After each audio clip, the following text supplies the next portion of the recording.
Well, we promise you more about recruiting into fire and rescue here in the Isle of Man, and with me is Mark Christian, who's got to organise all this. So there's less than a week. We've already discovered that to get the people's interest now. Take us through the process. Okay, the closing date's on the 9th of January. After that, we'll go through a sifting process. We then have from Monday the 21st of January, we have physical assessments at the evening time. They run from 6 till 9. We've actually got 5 nights of that week set aside, Monday to Friday. What candidates be expected to do there? They would come in, they do the bleep test, which is a measured distance over 20 metres. This is similar to what we filmed with the police, I guess, isn't it? Yeah, it is. It's a recognised system across the UK, and obviously they have to be at a certain point. They have to be at one end of the 20 metres when the tape sort of says, the bleep comes in, and that gets progressively faster. The level we set is 8.6. Which is achievable with just general fitness. Straight following that, if they're successful there, they'll come out to the back here and they'll do some hose running with firefighting hose.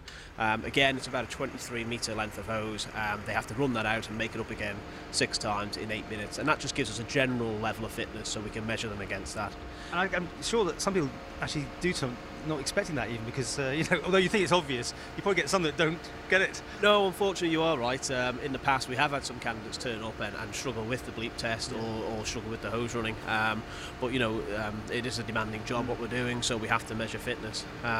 Following that phase, if they're successful there, we then have over the weekend of the 2nd and 3rd of February, we have another assessment weekend where the candidates would come back again, they'd be invited back, and on that weekend we do a number of tests with them, which include team building exercises, similar again to what the police have done recently.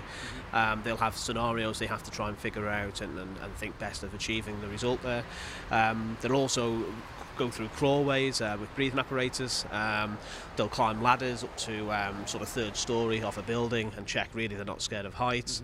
They'll do some strength tests, pulling ladders, so there's a number of different tests there as well.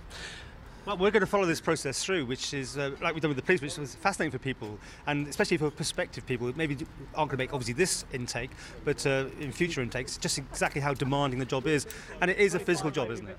It is, it can be. You never know.